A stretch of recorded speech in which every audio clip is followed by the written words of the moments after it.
Ever notice how the quieter your life gets, the louder your mind becomes? Well, there's a reason for that, and it's not anxiety. The paradox of personal growth is that the moment you feel calmer, your inner voice can suddenly start shouting. Well, in the next few minutes, we'll explore why your loudest thoughts might not be telling the truth and why overthinking often intensifies as you deepen your awareness. You see, most people believe that overthinking is actually a sign that you're not conscious enough. But in reality, it often means that you've become too aware too quickly. See, awareness doesn't just calm you, it floods you with unfiltered with information. And before your system learns to sort and prioritize what actually matters, everything arrives at the same volume. Imagine turning on the lights in a messy garage. The moment the fluorescent lights flicker to life, every box, cobweb, and forgotten item suddenly becomes visible. You didn't create more clutter, you simply revealed what was always there. The initial shock isn't a mistake, it's just part of the process. Well, in today's episode, we're going to walk through 3 chapters, each exploring a different aspect of this journey. First, we're going to look at why feeling calm doesn't automatically mean clarity and how that expectation quietly backfires. Second, we'll look at why awareness can start to feel like mental overload instead of insight. And third, we'll look at the mistake of assuming that every single thought or feeling actually means something and how that keeps the mental loop constantly going over and over and over again. But before we dive in, let's address a common misconception here. Because many of us equate mental stillness with instantaneous enlightenment. All these Instagram posts and spiritual memes paint like inner peace as some kind of serene monk sitting in a sun dappled field, free of thoughts and worries and just perfect peace. When in reality, genuine self awareness is kind of messy. It's more like renovating a kitchen. On demolition day, you expose dust and wires and structural issues. You might even question whether you made a mistake. But that discomfort actually signals that you're removing outdated cabinets, for example, and making room for something new. If you measure your progress solely by how tranquil your mind feels, you'll start to misinterpret the renovation phase as failure. Why would you?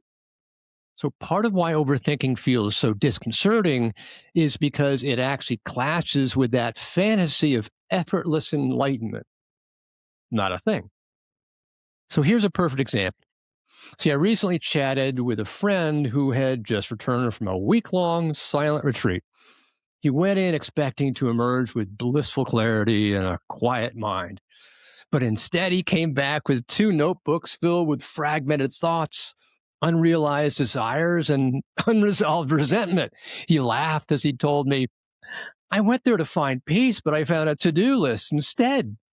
And by the end of our conversation, he realized that the retreat really hadn't failed him. It just had revealed parts of himself that he kind of was too busy to notice. You see, you're not failing when your mind gets louder. You're just becoming capable of hearing what's always been there. So let's talk about this first topic. See, calm isn't always clarity.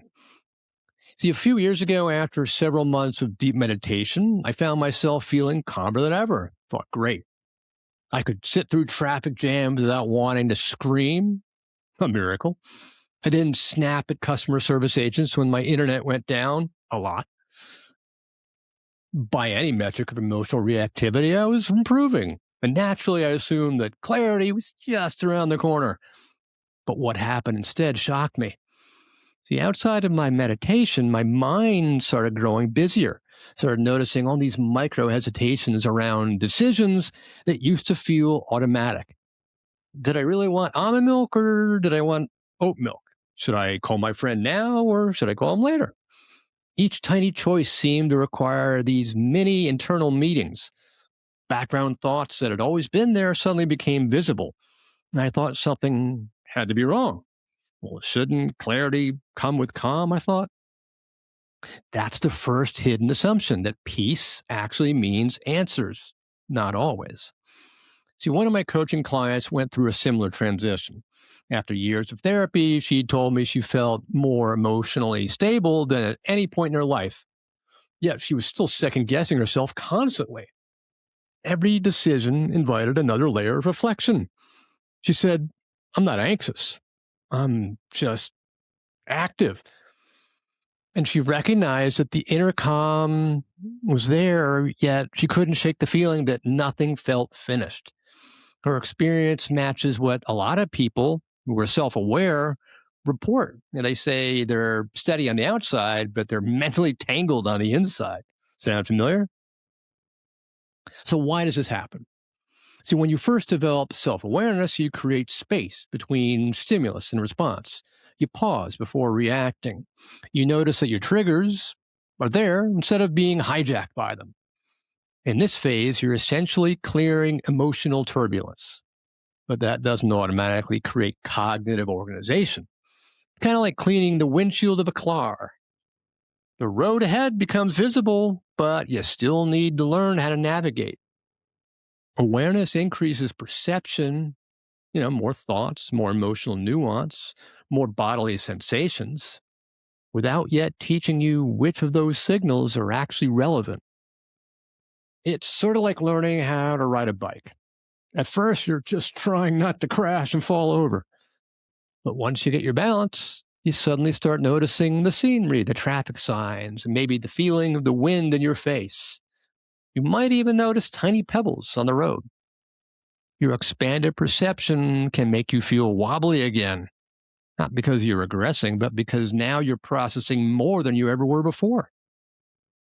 Similarly, early awareness kind of feels like progress, and it is, but it also opens you up to more complexity than you had before.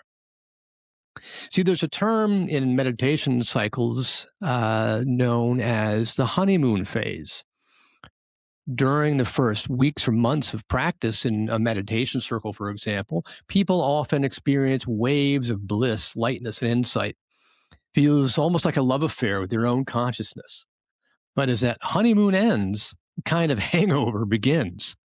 Old memories surface, hidden fears bubble up, and you notice the subtle ways that you manipulate people or you avoid discomfort, you do anything. This phase can be so jarring that many people actually abandon the practice altogether. See, my own honeymoon convinced me that, I discovered the secret formula to lifelong peace. Then all of a sudden, the hangover humbled me. Pow. Recognizing this pattern really helps normalize the inevitable discomfort that follows initial breakthroughs. Think about the first time you tried to learn a new language, for example. In the beginning, you memorize useful phrases and you feel accomplished ordering, say, a coffee when you go abroad. But as you progress, you realize how many verb tenses and idioms and cultural nuances you just don't know. And the more words you learn, the more you notice your own ignorance. And paradoxically, increased competency makes you aware of the vastness of what you don't yet grasp. And the same applies to self awareness. As you learn to identify your triggers and you regulate your emotions, you notice subtle undercurrents that previously went unseen. So your cognitive vocabulary expands, which means you got more to process. So if the first phase of awareness actually increases calm without delivering clarity, what happens next? Yes, simply wait for your mind to organize?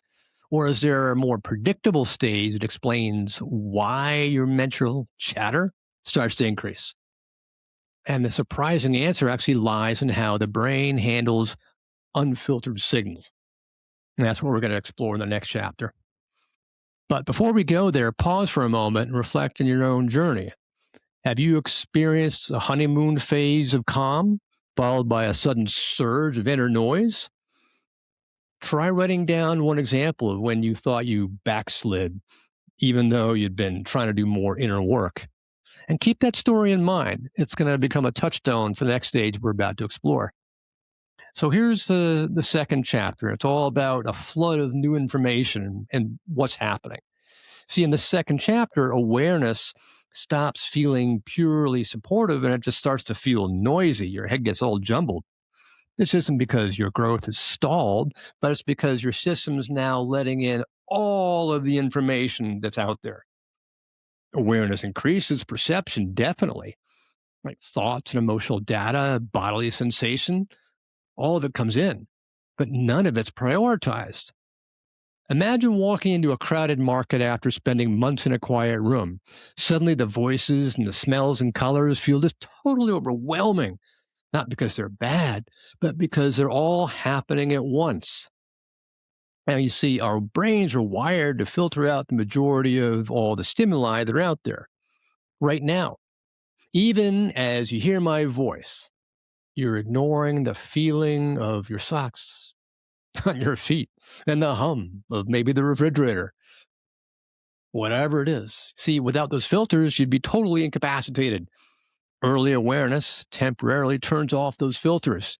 You begin to notice bodily sensations that were previously just background noise. Maybe the subtle clench of your jaw, the faint flutter in your belly when you receive a text. Who is that? You become sensitive to tone in conversations and micro expressions on somebody's face. See, this heightened perception can actually feel like a deluge because you haven't yet learned how to assign relevance to all the new information. Think of your mind kind of like a nightclub with lots of speakers. When you're asleep at 3 a.m., only one speaker plays faint music. As you wake up, more speakers turn on. Awareness is like the sound technician walking over and turning all the knobs to maximum volume. You can now hear the bass line, the guitar line, the drum track, the singer's whispers simultaneously. And it's all coming in without a mixer to balance the levels. As a result, everything competes for your attention. Now, psychologists talk about decision fatigue and the decline in quality and the speed of decisions after making too many choices. And when awareness increases perception, you effectively multiply the number of micro decisions. You either you're going to respond or maybe you're going to let it go. You're going to investigate something or you're just going to ignore it. That multiplication leads to cognitive overload. And researchers have shown that constant self-monitoring can activate the stress response, which in turn reduces cognitive resources available for all the problem solving. And that's why overthinking leaves you feeling mentally exhausted, even if nothing dramatic is happening in your life, because your mind's constantly going. Now, during my meditation phase, for example, a single subtle feeling about a decision started to branch into multiple interpretations. Hesitation might feel like intuition, fear, caution, wisdom, or even resistance. And each interpretation seemed reasonable and emotionally charged, yet nothing told me what I should be doing. Instead of providing the clarity, awareness actually multiplied the conversation. So my mind began to treat each little micro signal as if it needed a response. I had to respond to something. I felt like I was holding a committee meeting inside my head for every single decision. It was crazy. At its worst, this internal committee would keep me up all night long. Should I take that speaking engagement? What if I disappoint the host? What if it leads to more opportunities back and forth, good, bad? See, meanwhile, another part of me would wonder if I needed more rest. Not that any of these were irrational on their own, but together it created a stalemate where I just couldn't make any decisions. Eventually, I realized I could probably schedule office hours for my inner committee. So I just set aside a specific time each morning for journaling, just let everything come out. If a thought popped up outside that window, I wrote it on a piece of paper and returned to it later on. And to my surprise, many of those urgent issues resolved themselves without my even paying attention to them. That's kind of a mental application and amplification. It's not unique to me because neuroscience actually points to a crucial distinction between reflection, which is useful, limited in scope, and rumination, which is repetitive and unresolved, on and on and on. In fact, an article on emotional awareness notes that rumination activates your stress response, flooding your system with cortisol. In other words, thinking about your emotions keeps too much of them alive. Each time you reconsider a feeling, your brain interprets it as a new experience of that feeling. So it's like one on top of the other. Overthinking doesn't resolve your internal signals, it actually amplifies them. So, one of my clients, for example, is a talented musician. And after incorporating mindfulness and self inquiry into his practice, he began to notice subtle sensations in his hands and his body while he was playing the guitar. Initially, he felt more attuned to the music, but soon he couldn't play through a single song without analyzing every micro movement. Was that tension on my wrists telling me something? Was my intuition guiding me to adjust the tempo somehow? See, his performances started to suffer because he was taking in too much unfiltered information rather than feeling the music like he used to. He was analyzing each finger's position. And when he learned to filter which sensations mattered for his playing, that's when his flow returned. So, if awareness opens the floodgates, how do we avoid drowning in all this new information? How do we distinguish between useful signals and all the background noise without suppressing our natural sensitivity? The answer lies not in noticing more, but in shifting the relationship with what we notice. And that's what we're going to focus on in the next chapter. But try this experiment first. For the next 24 hours, every time you become aware of a new subtle sensation or thought, just ask yourself, does this require my immediate attention? You'll notice that the majority of your internal signals don't need a response right away. Write down 3 times when you chose not to act on a thought and observe what happened. And we're going to revisit this experiment later, but it's a useful exercise. So here's a third chapter. In this final stage, there's a subtle belief that actually emerges that anything that you notice, it's got to mean something. If a thought repeats, it's got to require attention. If a feeling arises, it's got to be guidance. And on the surface, that belief feels responsible and conscious because you should be doing something about it. But it also locks in a mental loop. And I lived inside that assumption for years. I kind of felt morally obligated to respond to every internal signal I was having.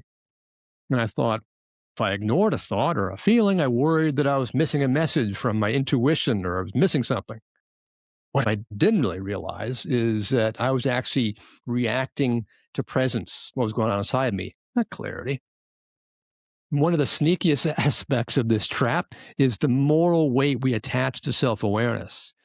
In many self-help circles, ignoring an inner signal is framed as repression or avoidance. We're told that our feelings are messengers and our thoughts are breadcrumbs leading to buried truths. And while it's important to listen inward, we rarely discuss discernment, the art of knowing which messages are actually worth following. And the result is that people actually feel guilty for letting go of repetitive thoughts as if they're betraying their personal growth somehow. And that guilt actually fuels overthinking because it conflates responsiveness with integrity. You see, your email inbox receives hundreds of messages each week. And imagine if you believe that every email, no matter how obviously spammy it might be, required a thoughtful reply from you. You'd spend your life responding back to, I don't know, Nigerian princesses and maybe shipping confirmations. But intelligent email clients now filter messages. They identify spam, prioritize genuine messages, and even highlight urgent ones. Your mind needs a similar filter. Without it, awareness turns into like a never-ending to-do list where every little ping feels like a priority. Imagine you're the creator of a museum, for example, with a massive archive of artifacts. Every day, people send you boxes of trinkets, some valuable, but mostly trivial. If you believe that each package deserved a prime spot in the main exhibition, the museum would be total chaos. A wise curator actually evaluates each artifact. Some pieces are displayed immediately, some are archived for future research, and others are just politely returned. Your awareness is like that curator. Thoughts and feelings are artifacts that are delivered to you. You don't dishonor them by not placing them all in the center hall. You just exercise curation. One client, for example, told me she no longer knew how to even ignore anything. Every thought felt like a possible message. Every internal signal demanded attention immediately. She felt mentally exhausted because she had not yet developed discernment. She wasn't confused about her life direction or disconnected from herself. She was just overwhelmed by all the information. Only when she learned that not everything you notice is guidance did she begin to finally quiet her mind. And modern research shows that when you obsessively analyze an emotion, your brain treats each analytical thought as a fresh experience of that emotion. And thinking about that, let's say, think about being angry, retriggers anger. And an article on emotional awareness explains that emotional acceptance, not endless analysis, just allows feelings to naturally dissipate.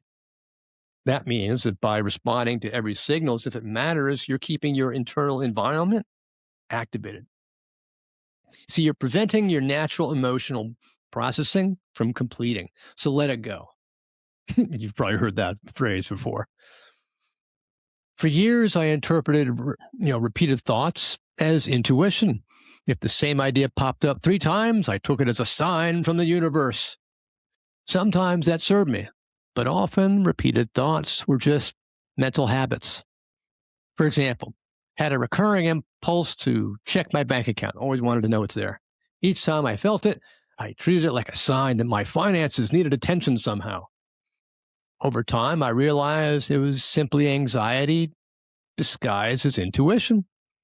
True intuitive signals felt clear and direct, while anxious loops felt like nagging whispers. And learning that distinction allowed me to let go of the unnecessary checks and freed up mental space for more creative thinking. So, how do you develop that filter? The key isn't to suppress awareness or to analyze more, it's actually to practice discernment. And that means learning to differentiate between signal and noise. And here are 4 practical strategies you can use to do that. Number 1, time boxing reflection. Give yourself 5 minutes to check in with your feelings, identify what you're experiencing, and just extract useful information. Then move on. This prevents emotional analysis from consuming your entire day. The Ahead app article actually recommends that simple boundary to distinguish between helpful awareness and rumination. There's a second way, body based processing. Just shift from thinking to feeling. Place your hand on your heart. Take 3 deep breaths. And notice the physical sensations without labeling or analyzing them. That grounds you in the present moment experience rather than mental loops constantly going. There's a third way, pattern recognition. Ask yourself, have I thought this before? What happened when I followed this thought? If a thought has led to a dead end multiple times, just treat it as background noise. Here's a fourth way, assign thresholds and differentiate patterns. Start to decide that only thoughts or feelings that persist beyond a set period warrant deeper inquiry. If you've been drawn to a subject for weeks, explore it. If it's been a day, jot it down and move on.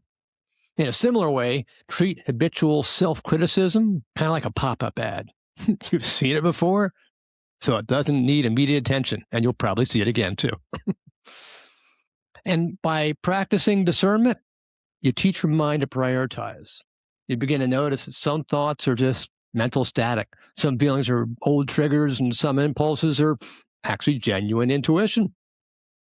And this is how awareness evolves finally into clarity. Mind becomes quieter not because there are fewer thoughts, but because you're no longer reacting to everything that erupts, everything that arises in your awareness. So now that we understand the trap of meaning and the importance of discernment, there's another twist. Your loudest thoughts, those insistent, urgent, most urgent voices, are often actually the least reliable. In fact, the loudest thought is usually the wrong one. And I talk about that soon. But first, reflect on this. Identify the loudest thought you had this week. Did you follow it? What was the outcome? And in the next episode, we'll dissect why those voices shout and how to recognize when they're leading you astray, because you don't want that. But if your mind feels louder now than it used to, it doesn't mean you're losing clarity. It just means that your awareness has done its job. You're seeing more, feeling more, perceiving more. But the mental noise you're experiencing isn't a regression, it's a transition. Kind of like a weightlifter's muscles shake when they start lifting heavier weights. Your mind just feels unsettled because it's adjusting to processing more information. It's a settling process. And that's where we need a new relationship with our inner world. Your brain is like a hyperactive roommate who loves to narrate everything. Hey, did you notice a dishwasher humming? Hey, what if the dishwasher is trying to tell you something? Also, what did Jane reply with that? Did she give us a period or an exclamation mark on that sentence? Does she hate you? That's a crazy roommate, right? I mean, at first you might think the roommate is either wise or prophetic or maybe kind of crazy. But over time, you realize your roommate's mostly bored and loves drama. Your job isn't to kick him out. It's to set boundaries. You can say, thank you for sharing, but not everything you're telling me requires a committee meeting between us here. The little humor goes a long way in disarming the seriousness of your inner mind and your overthinking. So as we wrap up, here are a few practices you can explore this week. Try these out. Number 1, notice the difference between presence and clarity. When a thought arises, ask yourself whether it feels like a clear message or just a repeated pattern. That's a simple question, and it trains your discernment. Here's another one. Number 2, use this 5-minute reflection rule. Limit your internal questioning and start saying after 5 minutes, just physically shift your environment. Stand up, walk outside, or go engage in a different thing. This breaks the rumination loop. Just do something different. And number 3, ground in your body. When you feel overwhelmed by your thoughts, just place a hand over your chest and breathe deeply. Feel the sensation of your breath. Your body often knows what your mind cannot articulate. See, these small, consistent actions produce the greatest change over time. So let me leave you with a final story here. So years ago, a mentor told me that the journey of awareness was like learning to tune a radio. At first, the radio's off. When you switch it on, you hear nothing but static. As you start turning the dial, you come across bits and pieces of different stations. Music overlaps with news broadcasts and talk shows, but it's all chaotic. Eventually, you find a station that actually resonates, something that you can enjoy. The static fades and clarity emerges. The static wasn't a problem, it was part of the tuning process. Similarly, your overthinking isn't a failure of awareness, it's a sign that your dial is turning, moving. You're picking up different stations, so just keep tuning in. Trust the process, and remember, clarity often arises not from adding more input, but from refining how you listen. Overthinking thrives in isolation, and perspective grows in community. Share your experiences with trusted friends, maybe your mentors, so you can gain clarity, and embrace those small pockets of intentional silence. Even 3 minutes of stillness before a meeting or 5 minutes before you go to bed can teach your nervous system that thoughts can come and go without having to chase them. Make those pauses some of the most productive moments that you can choose. And let me know in the comments if this episode about clarity actually helped you. I'd love to hear your thoughts. And if this conversation resonated with you, go to my episode titled Your Loudest Thought is Usually the Wrong One. In it, I dive deeper into why the most insistent inner voices often come from conditioned patterns and fear, not wisdom. So thanks for tuning in. And remember, awareness is a powerful tool when paired with discernment. See you in the next episode. This is Chris. Bye for now.